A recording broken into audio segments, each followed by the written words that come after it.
What's up, everyone? What's up? Welcome back to my channel, man. Hope everybody's doing well and okay. Yo, the streets wanted it, and we made it happen, man. Jay Sean and Lil Wayne. I like that one. I like that one. Jay Sean and Lil Wayne 2025, man. what a link up. CB, Crazy. what are you telling me, man? How you doing? I'm good, man. Thanks for having me on here, man. It's crazy, man. You man have been killing it for a minute. It's nice, but I feel like I'm with the Avengers. Look, day by day, I'm saying this day, just be linking up with the Avengers, bro. Listen, you reached out to the hierarchy of the protesters. Yeah, man. All of our protests led us to sign Casemiro, my bro. So you know what I'm saying? Protests work. Would you say that's a good thing? Would you say that's a good thing? I mean, he played his best season in his first season in United, and then he helped us win the Carabao Cup. Became our top scorer at one point in the league. You know what I'm saying? A 30-odd-year-old midfielder become a Man United's top scorer at one point for a small period. It helped the owners do something, I guess. So I guess it does work in some aspects. I guess it does work. But that's what we're going to get into, actually. The protests of it all, and Chelsea fans protesting. Man United fans are notoriously known for their scarves, green and gold scarves, and protesting. That's what they call us, Protest FC. Go and protest when we lose, blah, blah, blah. Yeah. So I find it funny when other fans protest, because as I remember when Hussam and Liverpool fans were protesting against FSG, and then FSG's bad decisions are leading to Liverpool winning the league now. You know what I'm saying? So do protests work? And why are Chelsea fans protesting? This is what I really want to understand. What is it that you man are protesting about? We've got a bad stadium, a messed up squad, might get relegated, don't play Champions League football, ain't got big name signings or superstars that we can rely on, star boys that we can rely on, injury ridden. Why are you man Yeah. protesting? Well, a lot of the stuff you said we're aligned with. So as you see the stadium behind me, that's something that's needed to be renovated from Roman Abramovich days. He wanted to do that before he got banned from the country in 2017, which halted the plans. When these lot took over the club, that was one of the key things at the top of the list in terms of dealing with the stadium issues. So obviously we have the CPO, which is the pitch owners, the Chelsea pitch owners, who basically have a say on what we do with the stadium, whether we want to move it or not, XYZ, and they're not really open to doing so. We're not. But due to the fact that if you see behind me there's train tracks. So because there's train tracks on one side and there's a cemetery on the other side, we're unable to stretch the Stamford Bridge out. We can't go any higher because of our fly zone. The only thing we can do is move. This is a problem we've knew from Roman Abramovich days. That's the reason why he hasn't renovated the stadium as much as he would have liked to. They promised us certain things about the stadium. That's first and foremost. I think that's really a small issue. I look at the fact that we spent 1.5 billion. It's been 3 years. We've got no trophies. We've got no Champions League qualifications. We still need a spine. We still need a goalkeeper, a centre back, some legs in the midfield, goal scoring wingers, and a striker. Essentially, the whole squad is flawed. If I was trying to build a title winning team, there's only really two guys that I'll take with me to the promised land: Caicedo and Palmer. Palmer was a market opportunity, something similar to what they did with Yao Felix, which didn't work out. This is what we do. We don't go based on planning. We do market opportunities. Yeah, Garnacho. Yeah. Yeah, look, there was interested in Garnacho. There was interest in Kobe Mainu and all of this stuff. In terms of where we are as a club, we don't see any upside. We don't see any progress. There's money being spent. At the end of the day, you look at just the mentality of the club has fallen. The majority of our fan base run around saying top four or expectations of top four. Well, our ceiling as a club now is a top four team. When back in the day, if we missed top four, it was a disgrace. If we didn't win the league, it was a disgrace. If we're not challenging, if we're not winning trophies, these are things that have become a norm for us. We can't attract the best players in the world. Olise rejects us. Osimhen rejected us. It's stuff like this where you look at us nowadays and we're like, what do we actually? Who are we as a club now? The identity of us is fully gone. So I think it's well overdue for a protest. I'm not sure if you know this, Faz, yet, but there was a protest that was promoted last year in the summer. Yeah. That I attended, and I was the only person that was there. Like, I went to a protest. These got promoted there. All the big accounts, all of that. I showed up 11 a.m. No one was there but me. So when I see what's happening now, last year at the time, I know like is I'm going a bit viral nowadays. Clips are going around, but all the things I'm saying now, I was saying last year and the year before that, which is that the directors are absolute clowns. We've given them the promotions of a lifetime. You look at Win Stanley. Win Stanley was a technical scout at Brighton. Before Brighton, he was at Derby County. Before Derby County, he was at Manchester City as a video analyst. These are the people that now run the football club. Lawrence Stewart, another one, he was at RB Barringtino, New York Red Bull, and RB Salzburg as a technical scout. We've now made head of director of football for Chelsea Football Club. All of those two jobs that are named, none of them people have won trophies before. They don't know what it takes to win, to compete at any high level. I was calling out the directors last year, and everyone told me it was all Pochettino's fault. Now Pochettino's gone. It's cool now to call out the directors. It's a cool thing to do after I went to a protest by myself. Now we want to do a protest. I'm happy that I'll tell you what, CB, this protest stuff, yeah, is funny. It's very funny because people, I remember we went through a patch last season. Was it last season? Yeah, where online fans were getting onto me saying, you know, why you lot not doing more? Go to this, go protest, empty your seat, don't go, this, that, the other. And it's like, you know, people are sheep, and let's be honest, people will follow people. You need a mad amount of people to empty the stadium, then a mad amount of people will then follow. That's just how it is. 1-2 people is just not going to work. You just need a bare group of people just said, right, okay, we're going to follow. And with protests, you need a leader. You need an organization that will say, okay, us, like we will decide as a 500 group of 50 to 5 group of 100, let's say, that we're going to do this. Then 100 becomes 200, 300, It's very, very tough thing to pull off. I think the last time a protest actually ever worked was Man United Liverpool when they called the game off. And it's mad. That was mad. I'll be honest with you. That was crazy. Yeah. Think about it. Yeah. I respect that one. And maybe the Super Cup, the Super League. Yeah. Well, that was the Super Cup. Yeah, Super Cup and the Man United Liverpool. But I'll tell you another thing. Yeah, the culture in this country doesn't allow protests. This country is used to bending over backwards and getting shagged. That's the nature. That's the nature, bro. The UK is designed to find your house and you if you go in a bus lane, bro. But they can't find someone that robbed you.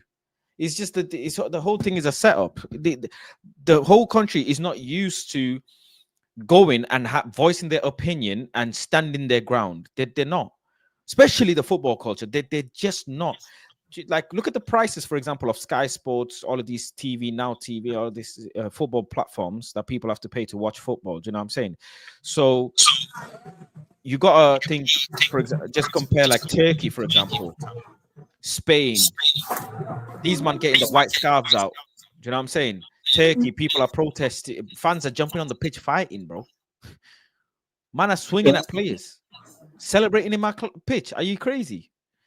Is it France? People, man, them turning up at players' France are serious. Like, you know what's crazy? Obviously, Blue Core are owned by they own Chelsea and they also own Strasbourg in France. Strasbourg done a protest this time last year calling for Blue Core to be out because they sold their club captain. They're bringing it. Obviously, they've become a feeder club now for Chelsea. They're taking in Angelo and Long. They took in Andre Santos, who actually turned out to be a top player for them.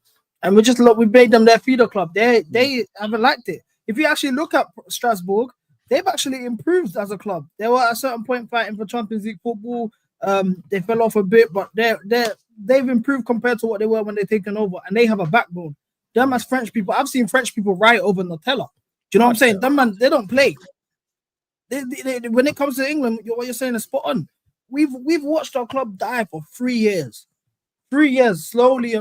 Firstly started with getting Tuchel sacked, bringing in Graham Potter. So a mentality shift has already happened. What you guys are going through now, I think, is very similar to Clear Lake, but we'll get to that a bit later. But mentality change. Thomas Tuchel bringing in for Graham Potter. All the experienced players started to go. Kovacic, Jorginho, Kante, all the guys that you would associate to us as a winning team. Obviously, we lost Rudiger a bit earlier due to the sanctions. We didn't get to do his contract in time. But anyone that you associate to us as a winning team, the experience, the core in our squad was gutted out slowly and it was replaced with guys who don't have a CV, guys who don't have an experience. barring even when you look at our squad last season, for example, barring Raheem Sterling and Thiago Silva, no one's played 150 league appearances in their career. Or We've got a really team had full of major novices. honors as well, or been part Yeah, of a none, major honor. Yeah. none. The biggest honor amongst the squad is Enzo Fernandez's World Cup. That's what the only thing we can talk about amongst the squad, and that's it. Or Palmer's come off the bench in a cup final and scored. That's all they can really say. It's mad. But like I was saying, yeah, I think what's going on with your club is very reminiscent of exactly what it was like for our first season at Clear Lake. Because our first A season, lot of we people finished are saying 12th. that. A lot of people are saying that. And we finished 12th. You guys had a summer where you spent some money, and you brought in Xerxes, Euro, Delay, similar things we did with us. We brought in Sterling, we brought in Kulubai. It was all of these couple high profile names, couple shrewd little buys. And we thought, yeah, these lot are willing to spend money. These lot got a plan. They sacked Tuchel 5 weeks after the window ended. Same thing with Ten Hag. He sacked him 5 weeks after they backed him. What they should have done is sack Ten Hag. If they wanted to do that, they delayed the problem. Now they brought in a manager mid-season who's got a completely different philosophy than the previous manager. Naturally, that's not going to work. You see it now. Now you're dropping points. The standard has dropped. And the excuse is, we got a better style of play. That's exactly the same thing they used to say about Graham Potter. Oh, the style of play, the football's ticking. Just wait. Oh, the football's ticking. He needs a pre-season. Eventually, I think Amarin should get sacked with the form that he's on. This is not Man United level form. I don't know if it happens, whether it don't. I thought Graham Potter should have stayed for the rest of the season. He didn't. And yeah, man, literally. The football in general, football clubs are not used to hiring and firing anymore. Like in England football clubs are not. Roman was notoriously known to just obviously the helicopter. And when the helicopter's coming out, Yeah, facts. it's long day, bro. It's long day for everyone. And Roman was just mad at sacking players and whatever as such. It comes from right from the top, which is the owner, the standards of what he expects from the managers, the directors, everybody. And now, exactly what you've said is coming top four has allowed football teams to make so much money and be in such a comfortable spot because the fans are happy and accepting of it. So the owners of these football clubs don't have ambition to win trophies. They have ambition to make money continuously. Roman had an ambition of winning things. My man wanted to go toe to toe with United at any cost. Doesn't matter. The guy would get players kidnapped and fly them to London and sign them. He didn't care. He'd just do anything to sign any player. That's how we got John Obi Mikel. Brad, do you know what I'm saying? He's telling a player, yeah, if your dad is kidnapped, who do you want me to make a phone call, bro? I was just like, no problem. He set such a protective and ruthless organization with Chelsea. The moment and don't forget his right hand and person as well, the lady who was one of the directors at the time as well, who made bare deals happen for him and did bare things. I forgot her name. Marina. Yeah. Yeah, we got Mourinho. She was a big part of his project. Now you have football owners that are not, you have that ambition, and they won't because the fans are in acceptance. Look at Arsenal, Man United. Obviously, now people are saying Ruben should be sacked, but the common consensus is like, nah, give him time. You look at Spain, for example. People just like, bro, fans just cancel tickets. Like, bro, I'm not paying for this. This is hard-earned money. I'm not paying. I'm just not going to the game. You got people bringing out white scarves. You have banners and this, that, the other. But even Sky Sports and all of these organizations, they're smart. They reduce your sounds in the stadium. They don't show the banners. People get stopped and searched so that they don't take the banners. This, that, the other. And then the clubs pay media companies and big YouTube channels and stuff like that to spread positive propaganda on things. This, that, the other. You have all of these things come into play. All of these things. But if fans got together, if they really wanted to, and do a protest and just say, let's empty the stadium 5 weeks in a row. Do you know what I'm saying? Every 5 games in a row, we'll just empty, or we're just not going to go to any cup games, And you know what the clubs do? They penalize you, If I don't go to one cup game, my next league game, I'm banned from. They put these sanctions in. So then season ticket holders end up selling or forwarding their tickets to tourists That's what I was about to say, because even if I don't think that works when we're gonna say, all right, cool, we're not gonna go to a game. We're in London. We're Chelsea. The Chelsea brand is great. There's always gonna be tourists coming into London at the end of the day. Do you get what I'm saying? I feel like the stadium's gonna get full one way or another, whether it's the actual passionate match going fan to the casual tourist. We see videos all the time of like Americans and Chinese and all of that on TikTok saying, "Oh, I got a ticket for £30. I'm going to a Chelsea game for the first time." I go to Chelsea game. I see it myself. You sing songs no one wants to sing. You look around. You're like, I know you're a tourist. I know you're not really, you know what I'm saying, proper Chelsea. But I don't think the ticket solution is enough. I think with the protest, why I think this is a great idea is because we focus too much as a ownership. They focus so much on PR. PR means everything to these guys. Last season there was someone that stuck clown lake stickers of Todd Bowley's face as a clown on the walls. It got reported by Tier 1 journalism, Matt Law, everything. By the weekend, they got Daniel Finkelstein, who's a Chelsea board member. They got the whole Chelsea fan advisory board, and they made a space talking about fan inclusion, answering all the questions that we had in terms of as a fan base on the board. The thing is, even now, the reports of the protest have come out. It's happening on the 25th. Yesterday has been briefed now that Todd Bowley is going to break his silence on Chelsea because they haven't addressed the fans in almost 2.5 years now. They said Todd Bowley will break his silence about Chelsea on the 27th, so 2 days after the protest. So that's before the protest has even happened. We're even getting more progress happening in terms of, okay, we need some sort of what. I promise you, if these don't address the fans with what's going on, because they promised us we were going to have a superstar war chest, we're going to have a budget where we can spend money on superstars. They told us they wanted to win. There's a reason why we protested against the Ricketts. The Ricketts were about to sign our club. We're about to buy our club. We protested against them and handpicked Todd Bowley's consortium. So now Todd Bowley's gone silent for 2.5 years when we're not winning, when everything you promised us ain't happening. No update on the stadium. No top. We're not even finishing in top 4. You're not bringing in those superstars. The idea of our club in terms of winning has died. We'll focus more on profit, and even then, that model is flawed in terms of profit. So everything you promised us is a lie. We need to protest. The moment we start mentioning protest, 2 days after the protest, conveniently now you want to break your silence. That's before it's happened. Now imagine the PR if that does happen before a game. It's on Sky Sports. Everyone is seeing all the outrage. All of these things are going around, and then before you know it, bigger changes can be made.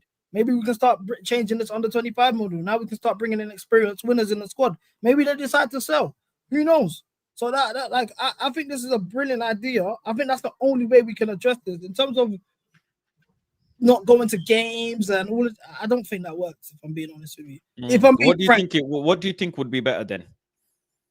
I think protesting. I think it was. We're at a point now. Where, like during a game, you mean, or before a game, or after a game? I suggested walkouts. I suggested banners.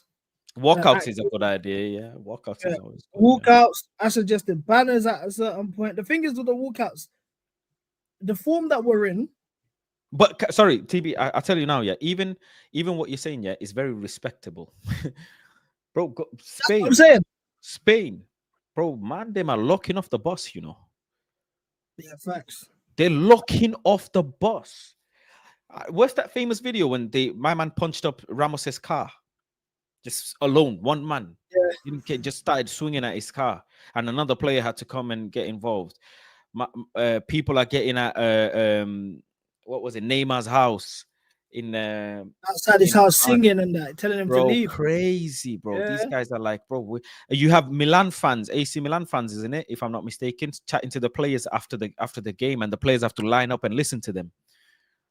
Brad, what? That's Turkey? What you know what? Turkey. Even Lyon fans, they got the fucking microphone at the end of the game after they've lost, and they've had to hear the fans ridicule them, and they're standing there just nodding on the pitch.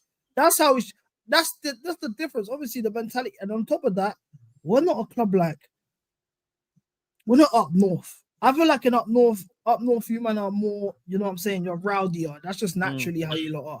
But as well as that, we're a posh football team. We're Chelsea, man. You go to a Chelsea game, the average match goers, that's why there's there's complaints about our atmosphere. Everyone just sits in silence. They're all posh. They're all whatever. There's a lot of things that they're just not on doing.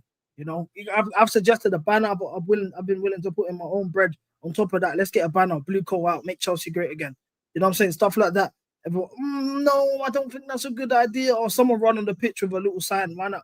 Oh no, I don't think we should do that. Protesting, no one wanted to do that. Even now, people don't want it. They're arguing against it. I don't think it's a good idea. Oh, we shouldn't protest. What's it going to change? All of this stuff, and it's like it's just the mentality of the elder Chelsea fans. A lot of the younger lot are on protesting because, as well as that, you need to understand we ain't been successful for a long time. You know, we won European trophies before Roman. We've had top players come in before Roman. Yes, but in terms of just sustained success, that's something that the elders saw, and it was like, oh my gosh, that's nice that we did it. But I never, when they were kids, they never expected to be where we were. So us achieving it is like, that's nice. I've lived to see it. If it don't happen moving forward, we can live with that. A lot of the younger fans like me, I was born in 2000. My first season, 04 or 05, we won the league. 09, 10, first time I went to the bridge, I saw us lift the trophy. You know what I'm saying? This is the norm for me. So a lot of the younger fans are like, nah, won that 3 years without a trophy, 3 years without Champions League football. What's this? This ain't no top players. I saw Ballon d'Or winners at Shevchenko on my side. I saw us get Deco and Ballack on a free. What's all of this? Stuff like that. Do you get what I mean? So that's why you find a lot of the younger fans are on the protesting. Even when you see it, when it happens, it'll be the younger fans. But the elder proper Chelsea lot, there's that big up Stevie who's organized the protest. He was on Talksport the other day. There's a few who are fighting the fight, but a majority of them aren't. It's tough to try and get loads of fans together to do a walkout, banners, stuff like that. You look at Man United, 66 quid, you're taking the piss. There are all of these things that they're saying. They've got the 66 quid or they've got a banner that says your debt, not mine, in the Stratford end and whatever. Bro, deep it, yeah. You're a new owner of a club. This is your first season, or part owner of a club anyways. You're the face of the club now. Bro, they increase they increase ticket prices. So do they even care about protests? Do they care about any repercussions? They don't. Christmas due for the staff. Allow it. Business is business. Okay, cool. Cost saving. Sacking people. These are just general people who work in. The too many staff apparently Man United have hired. Sack them. All right. Okay, cool. Now we're going on to the Chelsea thing that you lot do, signing young hidden gem players that are apparently going to turn into madness later on in their life. You know what I'm saying? So we're on that path now. And then selling players. We want to sell Kobe Mino if an offer comes in, or good offer comes in, this, that, the other. The clubs are not willing to sign big players. You look at even Arsenal, these men are crumbling for a striker, but they won't sign one. They just won't go and pay 100 M's to go and sign one, 80, 90 M's. Yeah, I think PSR has played a massive role. Your club done well though. Like let's again look at the other hand. Mendy, you shipped off. Koulibaly, you shipped off. In terms of sales, we've done. Bro, you've been the best-selling club. Best. This is before even they came in, because now if you look at the players we're trying to sell now, in Nkunku, we can't sell him. Casadei, we sold on a loss. David Washington, we can't sell him. Felix, bro, I don't know if it's Todd Bowley, bro. You'll sell someone, bro. You'll sell someone somehow, bro. Because I don't know if Todd Bowley talks to Pastor Toby, bro. But you guys know how to sell players.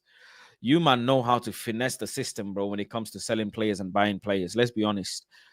Broha, yeah. But you know what's mad? Like Ratcliffe, you guys, Ineos was Ratcliffe, right? We protested against Ratcliffe. We didn't want Ratcliffe to take over the club because we knew his intentions weren't pure. In terms of what he's trying to do, is similar to what Clearlake are doing to us now, which is just straight profit. You can see he's cutting costs already. He's firing people already. He's cutting costs already. In terms of the players that he's not trying to renew no one's contracts. Guys like Mainu, Garnacho, all of that is pure profit. If he sells Mainu for 80 million, that's 80 million pure profit on the books. Why not do that? You know what I mean? That's what they're on now. Like everything I'm seeing happening to you guys is what's happened to us. I've seen it all. Promises about the stadium, sacking managers to look like you're a serious club, spending some money that don't actually improve the squad whatsoever, but because you've spent, and you know our fans are fickle, transfer dopamine. Oh my God, Fabrizio Bomba. Oh, here we go. But it's not actually improved the squad whatsoever. That's what you man are at now. It's exactly the same thing. And I'm worried. I miss the fact that top teams, like what you said about no top teams are willing to spend money anymore.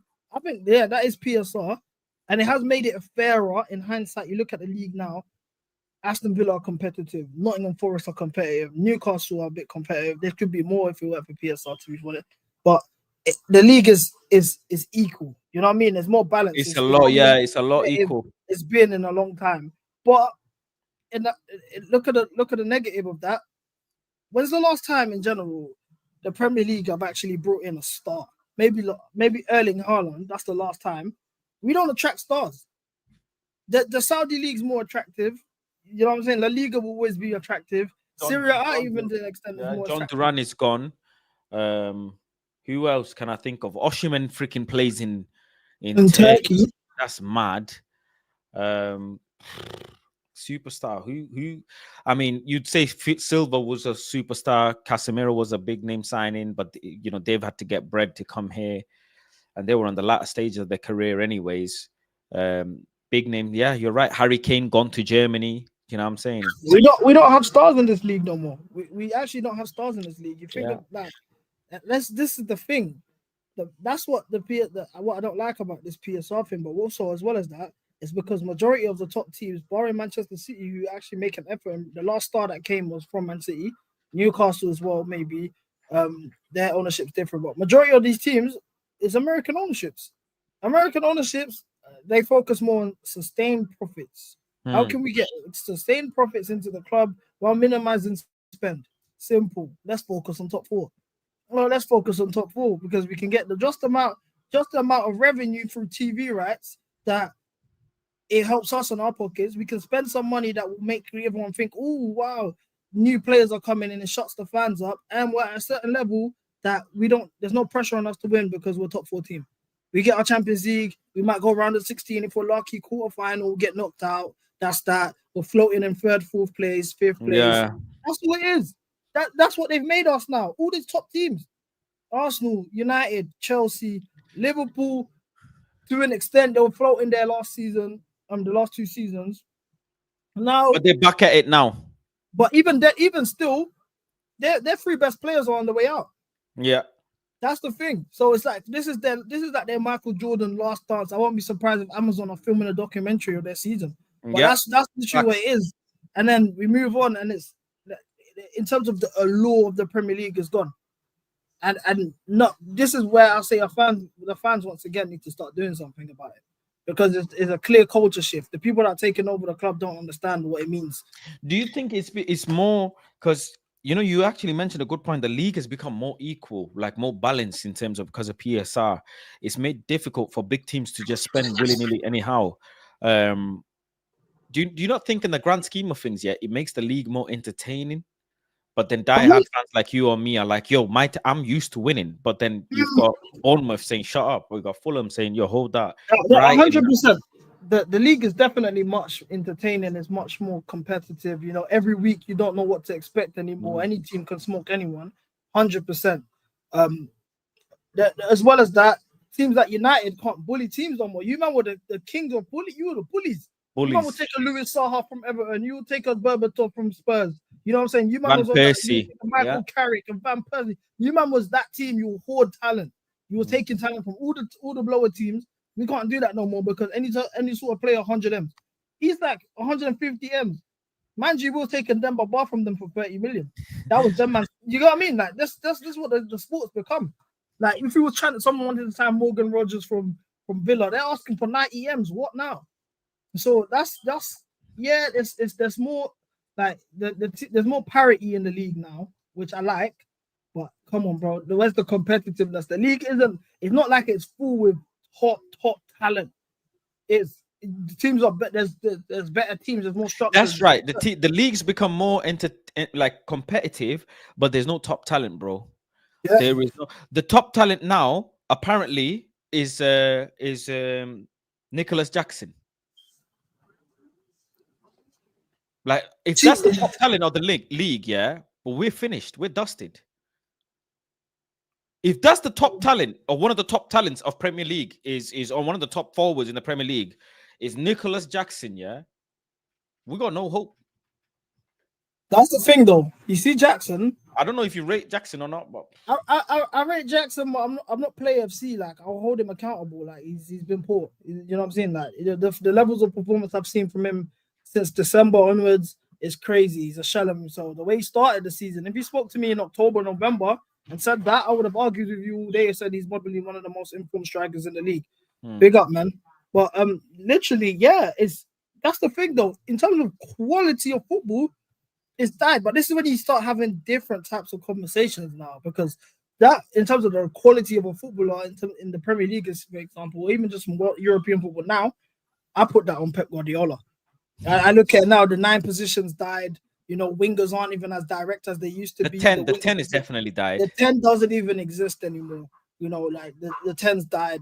All of these positions, football, centre backs are now focused on passing. Goalkeepers focus on passing. You're not shot stoppers anymore. You don't focus on tackling. Fullbacks have to invert. You know, that everything, the sport's died. Like, in terms of just individual quality, we're too system based on it now. There's no emphasis on individuality. That's something that I know I get criticized by my fan base a lot, because I was a Poch defender. One thing I used to defend Pochettino about last season was he used to allow the players to express themselves. You see Cole Palmer, he could have done whatever he wanted to do on the pitch. No one could have said anything to him. He had the freedom to just reign. That's the football I grew up on. Seeing the likes of Kaka just do whatever he wanted. Ronaldinho do whatever you wanted. You know what I'm saying? You don't even have to go that long, bro. I was just chatting to one of my other guys, bro, like Drogba. Bro, let's not even go that far. Drogba, Chelsea, crazy. Ludicrous of a striker, man. You'll never see that again. Ludicrous. If he's on the pitch, yeah, it's just happening, isn't it? Something is happening. Something is happening. And you're not gonna get that. You are not gonna get that at all. And it's mad that people will now hype up players like Mudryk, hype up players like Jackson, because I don't get it. Cole Palmer, yeah, I get that. I get Cole Palmer, the hype around Cole Palmer. That makes sense. Do you rate Kobe Mainoo? Yeah, I rate Kobe Mainoo. I think he's a very, very good, talented player. I think he's a very talented player, but like, I don't rate Alejandro. You know what I'm saying? These type of players I don't rate. Who else in the league that I don't rate as well? But I want to know what type of, like, who in Man United do you rate or not rate? Because every time I talk to United fans, no one agrees on who's good and who's not. You guys are going through crisis mode. It's similar to us, where at certain points of the season last year, where everyone can get smoked. Like, for example, Mainoo, I don't really rate Mainoo. I see a lot of United fans gas him to oblivion. I don't, just off the fact that I don't know his best position. In terms of a 6, he's not. I don't look at him as a 6. He's a 10. Good enough ball winner. Even if he's a 10, like, if you want to make him a 10, he's not got the final ball enough. He's not that much of a goal threat for him to be a 10 and be a successful 10. For me, he's just he's vibes. He's a vibes midfielder. He's not a ball winner. He's not strong. He don't win duels. He's not good in the full phase. He's not mad press resistant. His biggest strength is dribbling. He don't have a mad final ball. He's not a serious goal threat as well. It's just like, it's vibes.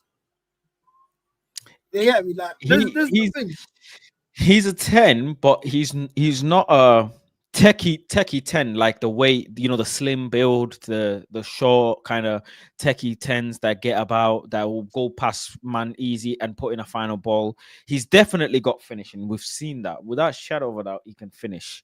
Without shadow of a doubt, he's good at, you know, inside the box or just on the edge of the box being pressed by bare people. He is, but he's not had a good like time at the moment. He's been run ragged.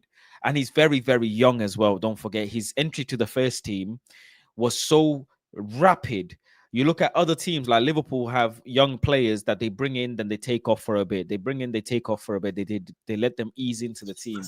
Man United, they don't let their youngsters ease into the team. So that's why a lot of times, and there was one particular game when Kobe wanted to step on the ball and the ball's like he's janking the ball under his feet, led to a goal. And pundits are getting onto him, fans are getting onto him.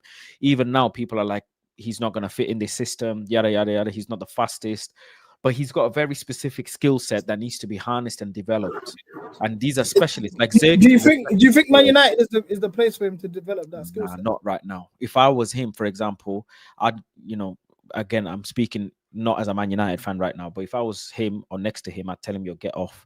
Just look at Sanchez's career. He's moved from Prem to a different league and really polished his skill in a league where he can polish his skill well, and then he's come back to the Prem. And then eventually, one way or another, he's ended up winning a couple trophies with United. Not lived up to the hype for sure, but then gone to Dortmund again, gone to a Champions League final. If Mino wants to go to the pinnacles of what he thinks he can achieve, or what we believe he can achieve, Man United right now is obviously not the place. You look at Pogba, for example, left Man United's academy, gone to Europe, done madness.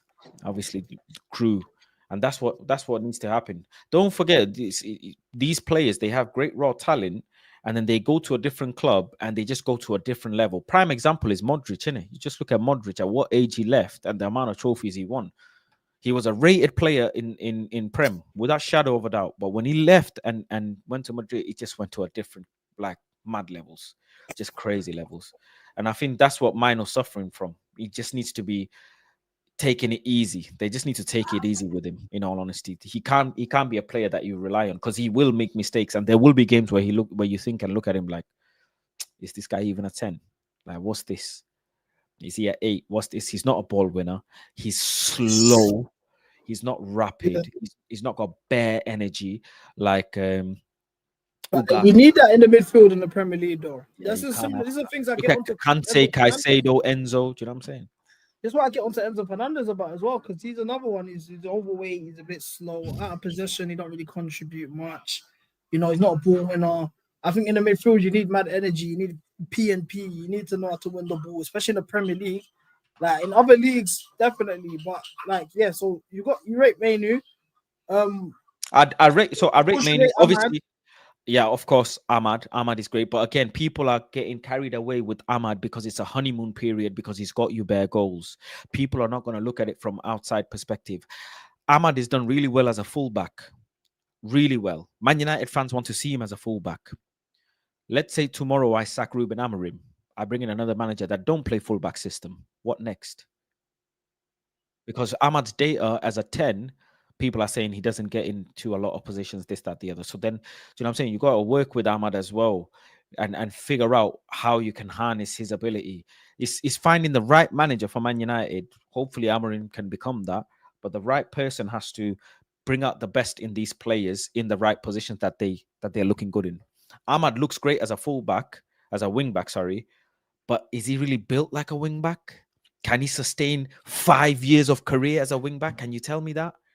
I don't look at him and think he's had a great moment early on as a wing back, but I don't look at him and think 5, 6 years of wing back, he can kill it. I don't I think don't so, know. bro. I don't know about that, and I don't I even don't think think. that's his best position. I don't. I No. don't. I think it's Do, in a do you, front three, in a 4-3-3. yeah, exactly. Do you have faith that Amarin is the guy that's going to take you to where you need to go? I I Amorim is at the moment, at right today, I feel like Amorim is the guy that Arteta is for Arsenal. Just from the lows, eventually taking you close to the heavens gates, and then we'll see then if we need to go and get the next man. That's what I actually feel like today, because I was speaking about it before. So if that's the case, then that's what we agreed on as a fan base before. That, oh, if this is the guy before the guy, fair enough. We're okay with that. I just feel like there are a lot of things that people are not saying that he did right, and it's because we've lost and not drawn. We were one goal away, or a couple of goals away in a game that if we drew, people would have had a different approach. If Harry Maguire scores against Liverpool and we win, people have a different approach. If we get a draw against Spurs, people have a different approach. You know what I'm saying? Wolves, a different approach. There's a lot of games. If we draw, people have a different approach. It's because of the losses he's highlighted. He's dealt with Marcus, bro, straight away, no problem. This is how I'm dealing with. But then you look at it this way, yeah. Enzo and Ruben doing the same thing, the authoritative kind of militant approach. Is that gonna work? Clubs I need don't know. managers. I don't know. You got to do that if you're the type of coach who's winning games at the end of the day. If you're not Yes. winning games and alienating players in the squad, especially big figures in the dressing room, I don't think that works. It's a weird one, because I do think prior to even Amarin coming in, you guys needed a whole clear out. You literally need a whole new squad from the back line to your keeper, midfield, attack. There's a lot of areas in your team that are flawed. However, at the end of the day, he's inheriting a manager who got top 4 in his first season and a Carabao Cup, and then an FA Cup in his second season and Europa League football.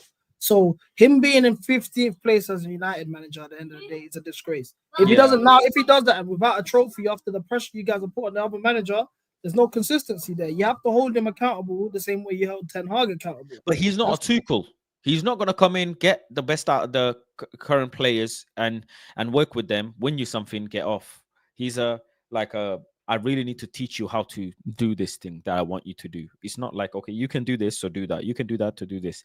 He's really trying to teach them something. And I hope that he lands, because if he doesn't, I'm done with European coaches. Unless you're seriously proven, I'm done with this new school coaches, bro. What did you say, European coach? So what now? We're going to Africa.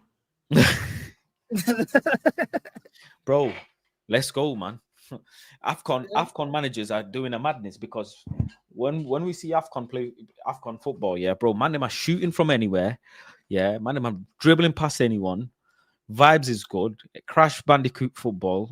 That's just AFCON is basically how football used to be back in the day, bro. Everybody's just going at it. Everyone's just going at it. But European managers, I'm done. I'm freaking done with, bro. I'm serious. I've had enough. I've actually had enough. These new school managers and tacticals. The best thing that Man United need, and big clubs anyways, that Man United need is a man manager. You have to be a very, very, if not the best man manager of a team. Because the best managers, Chelsea, Mourinho, man manager. Sir Alex, man manager. Arsene Wenger, great man manager. All of these. Ancelotti, great man manager. You need man managers, man. Ancelotti even available in the summer. That's what I want. That's literally who I want. I need Maresca to go. You're done with Maresca? Maresca out. Right. Yo. No, I've got standards, bro. I'm Maresca out. At the end of the day, you don't how it is to have standards. You don't go 2-10. You don't get round of 16 in the Carabao Cup. Remember, when we got knocked out the Carabao Cup, he made 11 changes against Newcastle to face you guys who didn't even have Ten Hag, and he didn't even win the game. So you pissed away a trophy that we was in a cup final for the year before. I look at the FA Cup tie against Brighton. You lost. No excuse. At the end of the day, I don't see an improvement from Pochettino last year. That's the truth. We were 6th place. We were 6th place last time. When in a cup final and a semi-final, you're around the 16th, 4th round. I look at the players that have regressed. Gusto has regressed. He's a show of himself. This inverted system don't work out for him. We don't do overlapping fullbacks. Palmer is a show of himself. Levi Koval's reputation in the absolute sewers. He's become Adam Pierre. Like we're not the same. We're not the same team that we were. I don't see improvement there. And ultimately, just his comments about, we're not going for top 4 yet. If top 4 is an overachievement, is ahead of schedule, we need top 4 next year. Or I don't see us competing for 5 years, even though he's got a 5-year contract. So you're telling me every single year you're the manager, you don't see us compete. Then you look at Thomas Tuchel when he took over a team that was 12th place under Frank Lampard. He came in December and he said, I want to win trophies. This is Chelsea. I want to win trophies. I came here to win trophies and win games. And you got another manager that's saying I don't see this team being competitive. We can't compete for 5 years if you have a 5-year contract. So as long as you're my manager, you can't compete. That's insanity. Get him gone. And then the likes of Ancelotti available in the summer. Why not? Throw the kitchen sink at him. Get me a real manager. He killed every single player.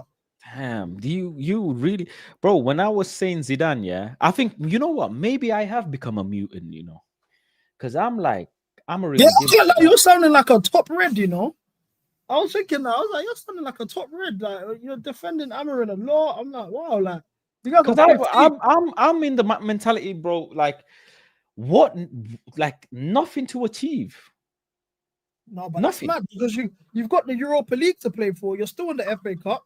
Yeah. So the league. Nothing to achieve in the league. Yeah, in the league. The league is done. The league is done. If I was you guys, I'm putting all my energy in the Europa League because that's a clear entry to Champions League football. Yeah. Straight away, you jumped mad steps. Do you get it? So that's what I would do. But at the very least, listen, you're not fully out the top 4, so you're only 1 point away from top 4. Let's be honest. You're only 4 points away from Forest, who are in 3rd. So you're not really doing. Have you seen the last 10 games of the season? Yeah, it's Our good. last 4 games in the season, we've got Liverpool, United, Newcastle, Forest. That's our last 4 games of the season. We got Spurs, Arsenal back to back, Aston Villa this weekend, Fulham, Everton, Ipswich, who you'd think are easy games, but we didn't beat them the first time we played them this season. We got a tough run, and then you Very. factor in the injuries. We got no striker. We've got no Fofana. Our defense is literally Chalobah and Colwill. It's mad. It's mad. It's mad. What's mad is you had bare injuries on the last day of deadline day, isn't it? Yeah, but even that, that excuse, that's what the manager said, and that's loser mentality once again. Because we knew we needed a striker. We've known we needed a striker for 2 years now. They have not addressed it. When they signed Nico Jackson, that summer we were still supposed to get a striker. It didn't get done. Then in January, last year we didn't bring no income. Jackson went to AFCON, was asking for a striker, was playing Brozier. Brozier got injured. We had Palmer false 9 against Middlesbrough. We lost the game. They didn't get a striker. So in the summer, we knew we needed a striker. On the last day, we tried to get Osimhen. It didn't get done in the final hours of the window. So now the January windows come by. Why don't get the business done? Why don't you adjust a striker straight away? And then you don't do that. You give us Garnacho links, Matthias Tell links. You know what I mean? And then we don't get either of them. And then on the last day, the manager says, "Oh, we got two strikers got injured on the last day, and we have nothing to do." What is that? Look at Manchester City. They had a month of bad form, brother, and they addressed it straight away. 200 million in January. That's a team that wins trophies. We were second in the league. Yeah, you've gone 5 games in a row without winning nothing. You know you needed a striker. You know you need centre backs. You know you need a goalkeeper. These are issues that we've been having, and you ain't got it done. Big up Lee every single time. The goal. Goal. Go. That's my goal. Ligue 1 is my goal. I say I get cooked. I get cooked by it with my fan base all the time. Ligue 1 is my goal. Yeah, but this is standards. He's got my house is an Arsenal house, isn't it? Like literally, me and my dad are Chelsea. My little siblings, I made them Chelsea. My older brother, my mum, and my little brother are Arsenal. So every argument these men have to me, I just recite a Ligue 1 video. Them up straight away. Leave the goal. That's it. Bro. But seriously though, in terms of just them, man, they don't address nothing, man. These in terms of this board, at the end of the day, if you know we was trying to get Osimhen on the last day of the window, and we need a striker, why wait until January to get the business done? Why don't you get it done before the window starts? And as soon as January comes in, you got a new striker there straight away. Address the issue. Why do we have to wait? Look at the Crystal Palace. Look at the Everton game. Missed chances by Jackson. Costed us. Crystal Palace game. Missed chances by Jackson. Cost us. Bournemouth game. Missed chances by Jackson. Cost us. So we all know we need a striker. You knew we needed a striker in August. Why are you not bringing one in? And then the manager now is saying on the last day, because he's a puppet, it's not fair that we played on the last day because now 2 players got injured. He's a puppet. He's a yes man. I don't want no yes man at my club. I want people that can hold the board accountable. That's another reason I rate it. Very few managers, that are like, to say it as it is. Conte, but you would think as an Italian manager, you would have some sort of gaon. Yeah, you know what I mean? yeah. He's not fair like point. That. Fair point. Because Conte, Conte don't stand for shit. He'll say what the hell he wants to say. Straight up. Mourinho, another one, says it as it is, no problem. Are you in the mentality of these new school managers as well? Because you said Ancelotti before, I think he's a world-class manager. Any club is blessed to have him, really and truly. Let's be honest. You can't question his decisions. And if he's not getting a tune out of the team, then there's something wrong with the team, not him. It's proven. I think Man United, where we went wrong, I'll be honest, is sacking Jose Mourinho. I think that is where we went wrong. Van Gaal, some people can say as well, sure, and totally agree with that. But I think if I ever was to regret anything, I'd never regret Eric Ten Hag. I regret Jose Mourinho, bro. I will forever. So much so. 100%, yeah. In terms of the new school managers, just to answer your question, there's no new managers I rate. Areola, they're not winning nothing. I don't care Areola, but in terms of football, he's doing a good job. Like, this is the thing. I'm not a style of play guy. I'm a Chelsea fan. We never won trophies off style of play. Only one season. 09-10 under Ancelotti, Diamond 4-4-2, we were flying. Slapping teams 8-0, 6-0, 5-0, we were flying. Other than that 1 year, we've never played beautiful football. We do route one. We 10 man behind the ball, who fit long. Drogba holds up the ball, lays it off to Lampard or Joe Cole or Kalu or Maluda, and we score. That's what literally, that's Chelsea. So a style of play, all these managers, style of play, 3-2-5, the system behind the lines. I don't care. I don't like them man are not winning me trophies. The Zerbi's not a winner. Areola don't win. I don't care for that. I want guys that win trophies. That's why for Amarin, I actually had some sort of level of respect for Amarin because he was winning. And he won trophies at Braga. He had a good record at Braga. He won a trophy there. He won at Sporting a couple of times. Good record there. So I'm like, okay, he's a new coach. That's one stuff. All of these other guys, they're calling dinosaurs. Oh, our fan base, I told our fans, let's sack Maresca, bring in Ancelotti in the summer. They're all laughing. He's a dinosaur. Crazy. He's a dinosaur. I don't want to. Bro, I would love Diego Simeone, bro. If Ruben was to not work out in Man United, Diego Simeone, bro. Proven. Proper proven. Crack cocaine of a manager. Do you know what I'm saying? Ancelotti, Zidane. These are the guys. I'm tired, bro. I wanna go back to heritage football. Serious heritage. Ancelotti, bro. One eyebrow up, one eye open when he's sleeping. Boom, slapping man, getting off. Do you know what's mad? Yeah, if you look at football nowadays, I think we're slowly moving back because everyone likes to copy Pep. If you pay attention to Pep's football now, Pep plays the most direct football in the league. He plays English football. Who fit long to the big man? 4 centre backs on the pitch. Who fit long to the big man? Hold up. He's not. That's literally how they beat us the other day at the Etihad. Long balls over the top. He doesn't do all of this 3-2-5 system XYZ.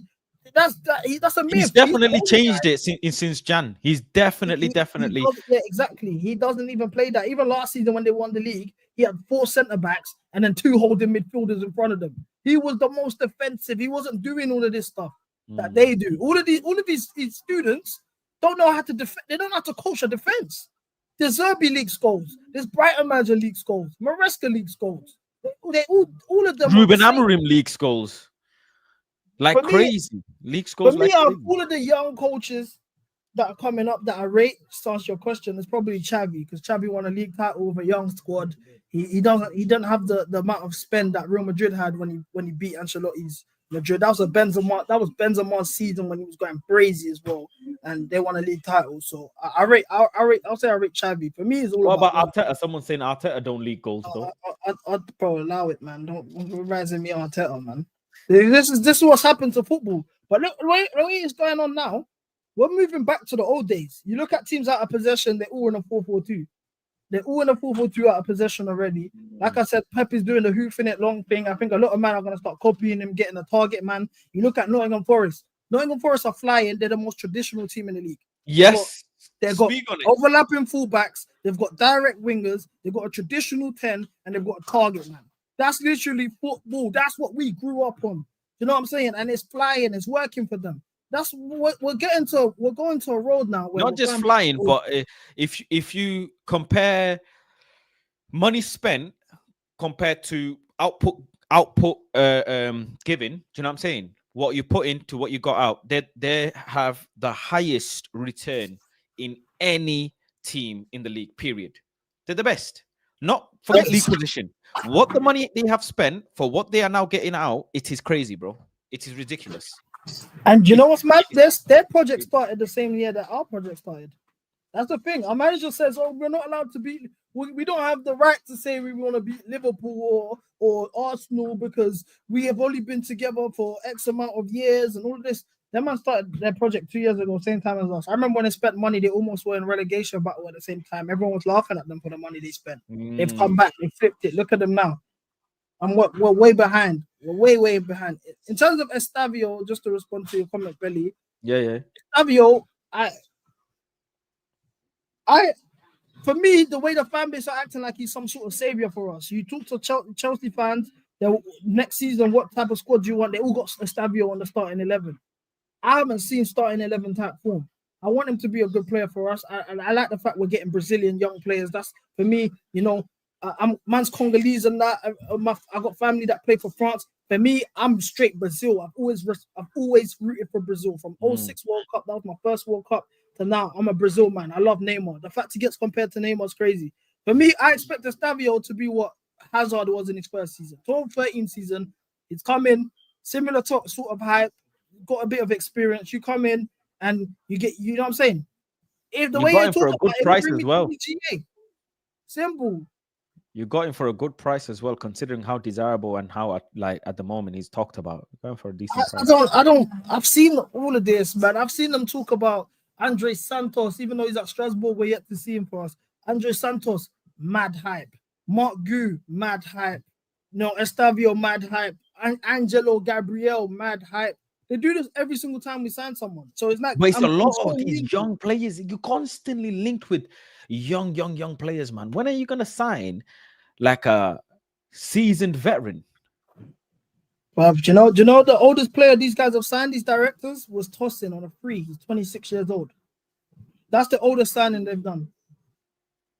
You need a 28-year-old, like, bro. Chris Wood is 30 odd years old, bro. Forest bought him for 15 M's. He don't give a damn. He turns, he bangs. That's it. You man got Michael Jackson, yeah. Rest in peace.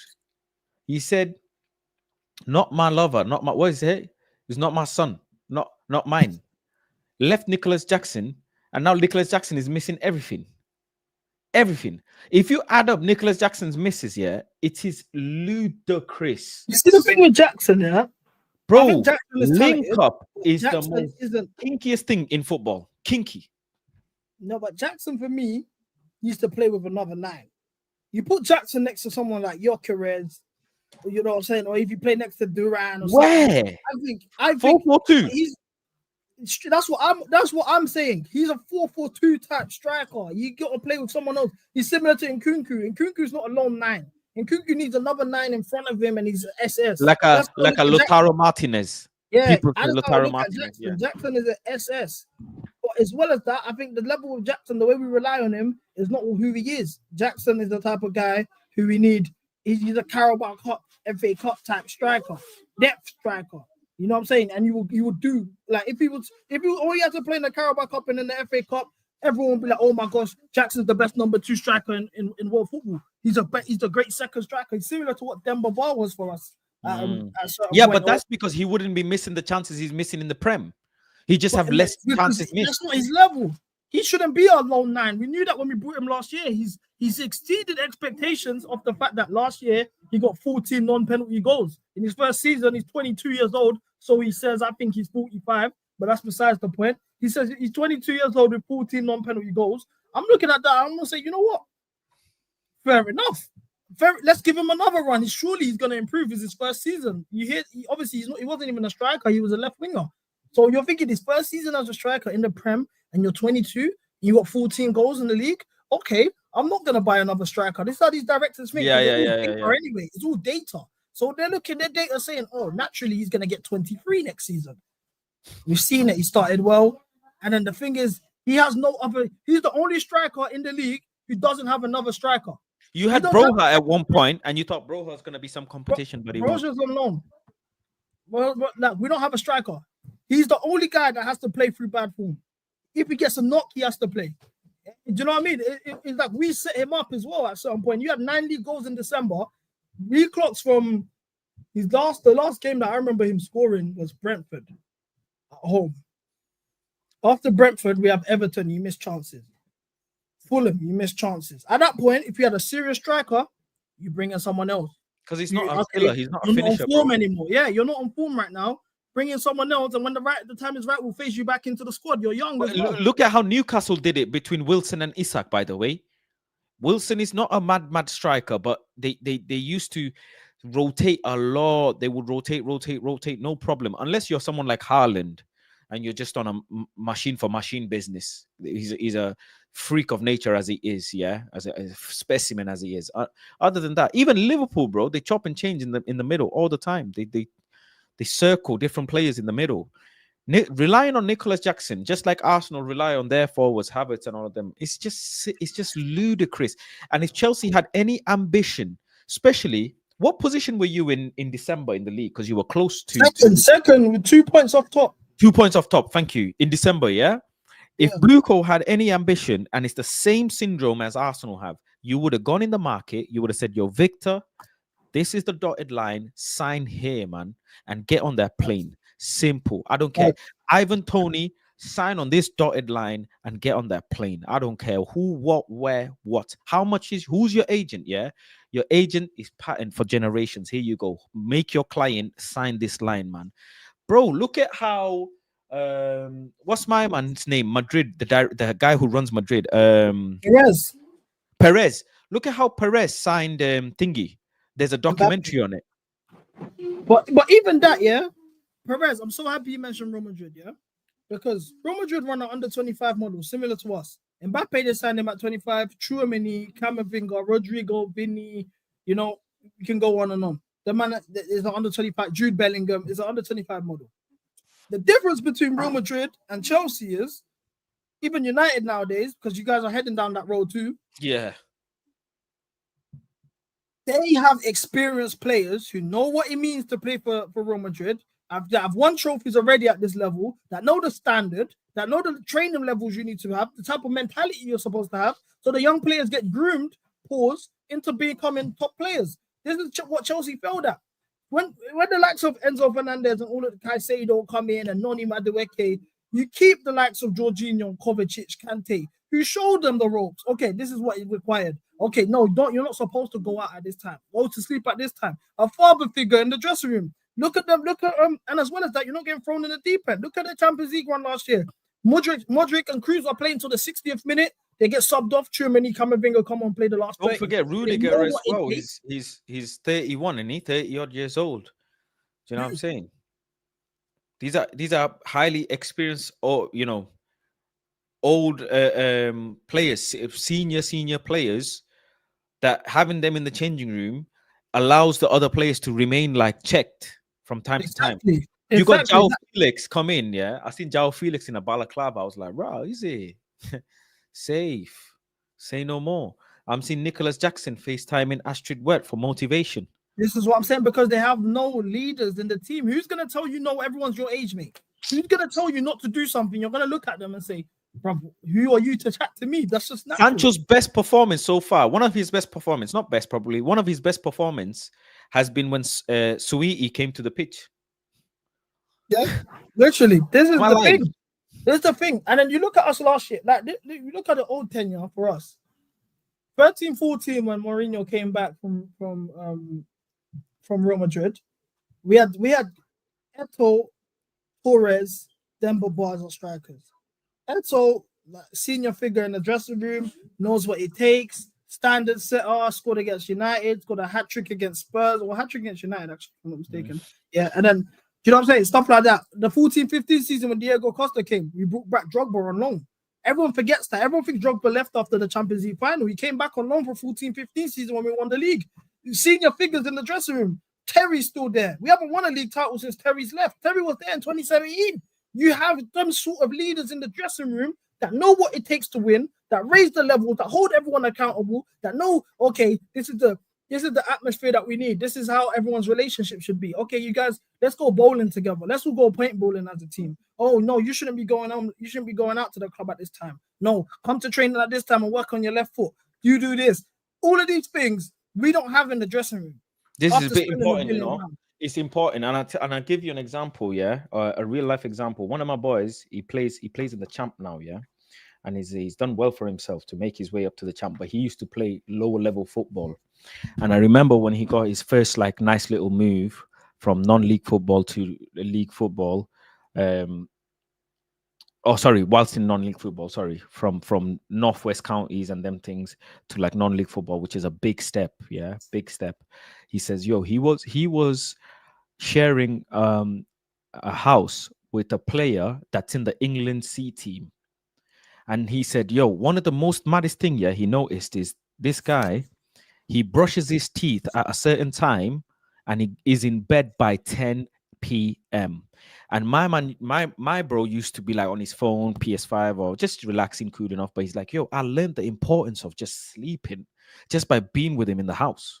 And then, bro, I'd ring him late at night for like FaceTime, whatever, just talking, chilling. He's like, Faz, can't talk. Like these man don't like anyone being on the phone.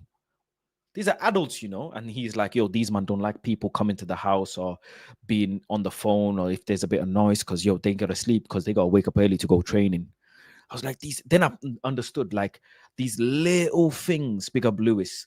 These little things make so much difference because you're associated or around a player that's a bit more senior than you, that's a bit more older than you, and you're watching them do certain things. Do you know what I'm saying?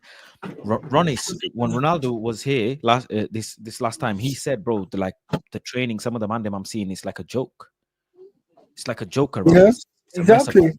It's a mess about why are man them not staying back for extras? Why are man them not doing extras? And it's become a common thing now where ballers are rated because simply they're ballers, bro. They're ballers, so they're rated. They're ballers, so they're rated. Oh, they're allowed to be rapping and dripping and this, that. They can call themselves they're free, which is all fair and true. But bro, have you ever seen madness come out when OGs used to play football? I've not heard anything mad when OGs used to play football. Look at Deco, Balak, Essien. You know what I'm saying? These guys. And I love Obi Mikel's podcast. He says so many gems on there. He says, bro, Mourinho used to let us party, but when we win, like you got to earn your right.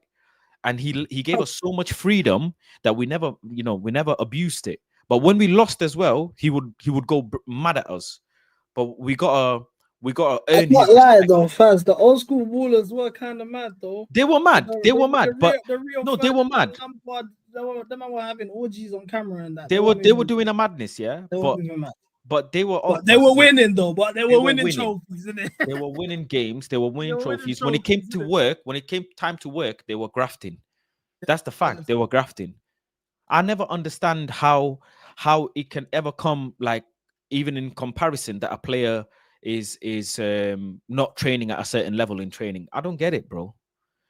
I just don't get it. Everything Ronaldo said in that interview to this day, Stands. it still stands. Stands. And the way he was penalized, I would have thought that's a club legend. That's probably the biggest player that's ever played for your club.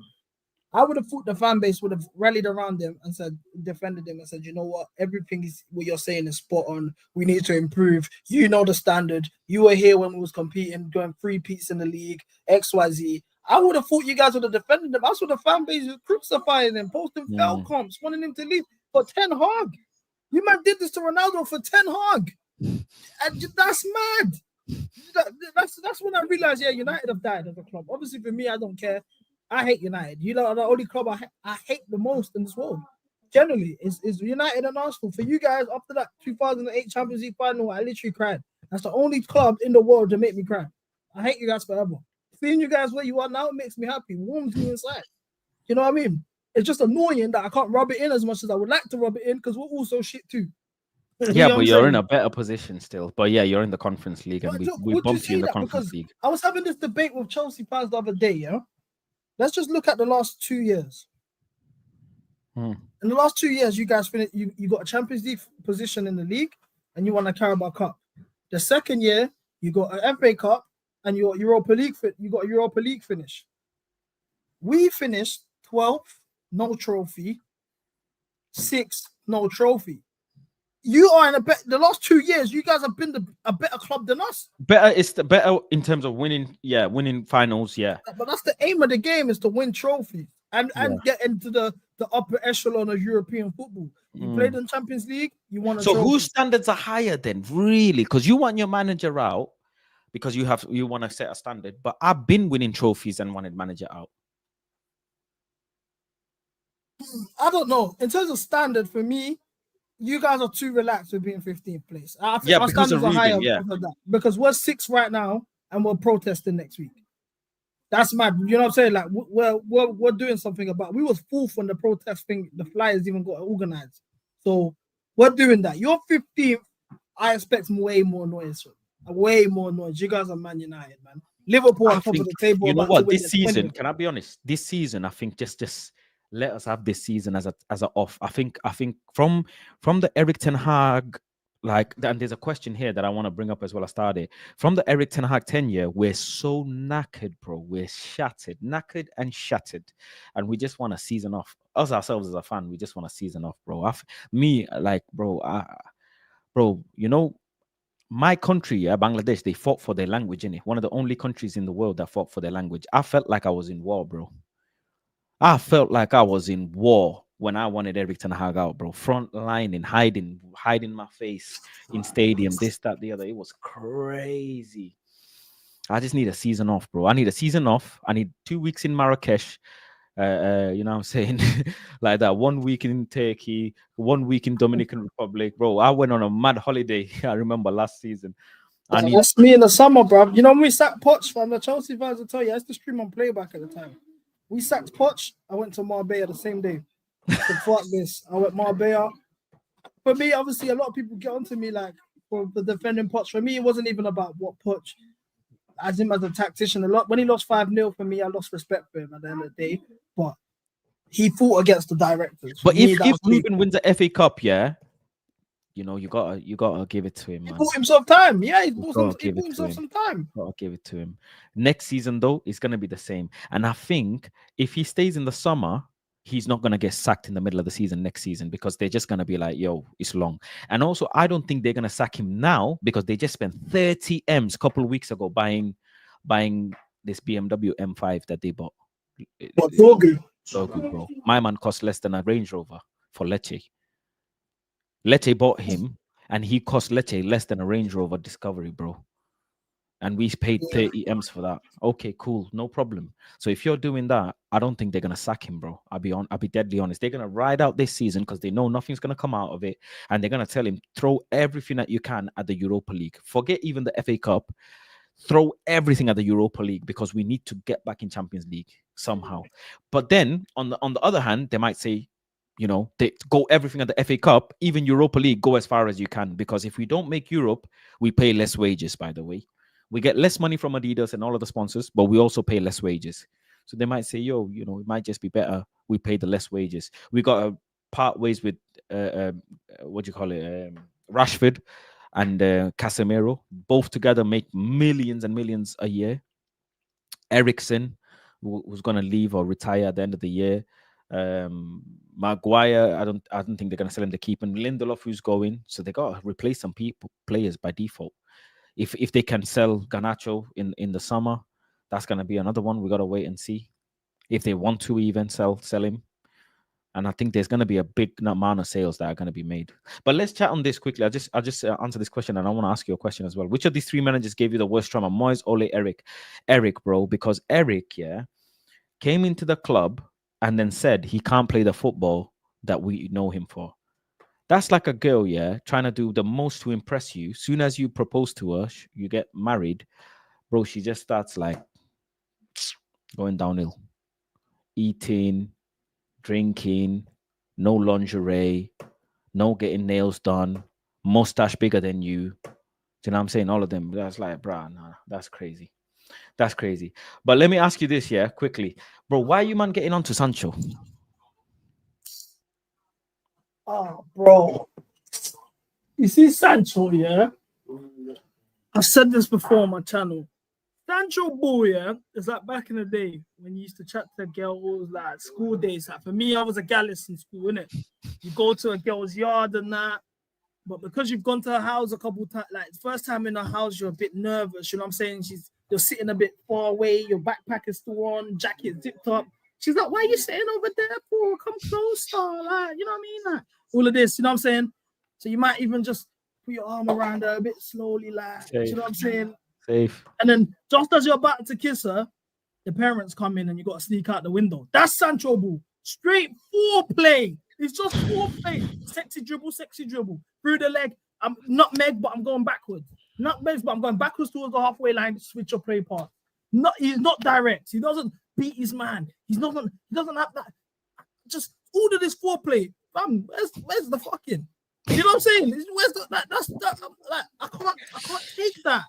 At a certain point, it's cool at first when you have a new signing. He's got the black spray. He's got tattoos. It's Sancho. Oh my gosh, he's just done a nutmeg. Oh, step over. Oh my gosh, wow. Then you really look at it. 7 games in, 8 games in. Wait, what do you actually do? We're losing games now. We need a goal. You're slow.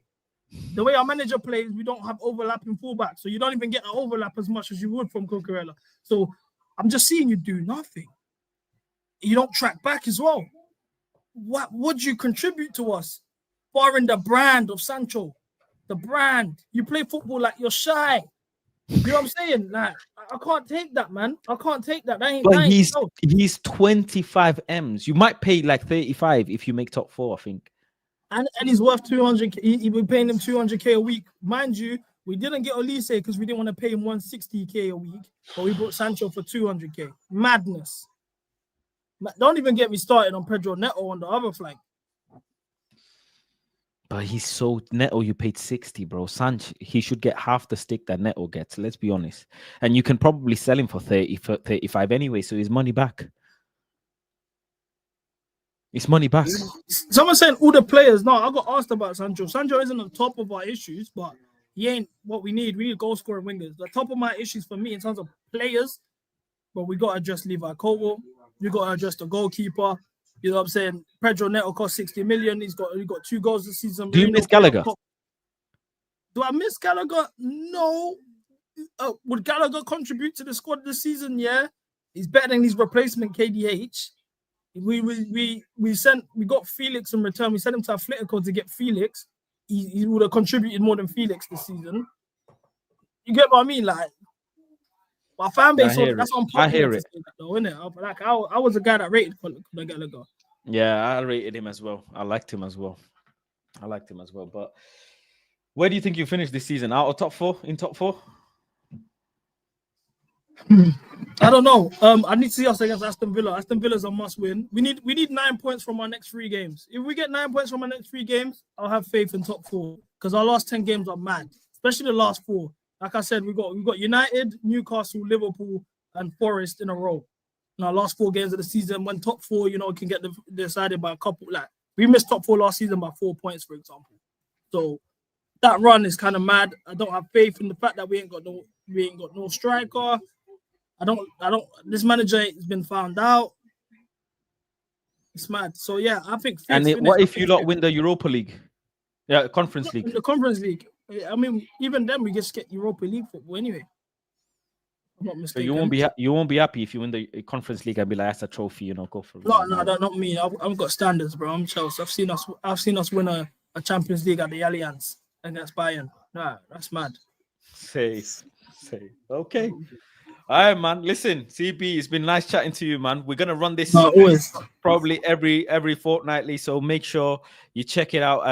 Go over to CB's channel, click the link in the title if you enjoyed any other points, any other topics that we spoke about. If you enjoyed it and if you want to see more of CB, head over to his channel. He's nearly at 2K subs. Smash the likes as well. Big up guys for having me on here. Literally, I've done a stream today.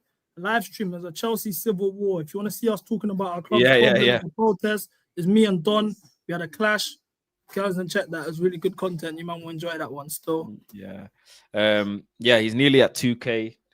So if all of you head over, there's 200 of you here. If all of you head over, he'll just be nearly at 2K then. So head over there and hit the subscribe button.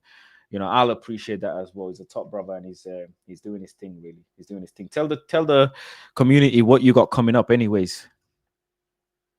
So for me, I stream 2 times a day. It's a new thing I've started this week, 2 times a day, 11 a.m. in the morning. I've got black man timing. So 11 a.m. could be 1 p.m. And then I try to do a 7 p.m. as well. I'm going to be on Never Foul tomorrow as well. And then watch along on Saturday, 5:30 for Aston Villa. But I'm active every day. Okay. All right. Just answer Henry's question. Does CB rate Madueke? You know what you should do? If you want to just know my opinions, CB 1 milli Chelsea on TikTok. CB 1 milli clips on TikTok. I talk about every single player you're asking me. Noni, Sancho, Colwill, Cole Palmer, all of that. You can see all my opinions and you will understand me way more. I'm not Play FC whatsoever. 50 million and Garnacho thoughts. Yeah, that's time to end the stream. that don't even get answered. Listen, don't go anywhere. Summer, I'm expecting 55 M's. No, go to Napoli. No. You owe me. No, who told you to reject You owe Napoli, me. No. You owe me. I'm on to all of you Chelsea lot. All of you. You, Matisse, Miz, Lewis. That ain't my side. I'm on to all of you. Every Chelsea fan. You owe me. Don't go anywhere. You owe me. But yeah, big up to you, man. Take it easy. Peace out, guys. Thank you, man. And Thank you. we're gonna redirect to Flawless Stream. He's trying to get to Division 1 in FIFA, bro. I'm done with that freaking game, man. But yeah, listen, people, make sure if you enjoyed the stream, hit the like button if you did, and if you want to say anything, make sure you comment down below, and make sure you check out CB's channel. We're gonna do this regularly. Peace, love, and guidance, people. Big And up, I'm out. fans. I'm gonna text you. Yeah, we'll talk properly. Yeah. Yeah, man. Yeah.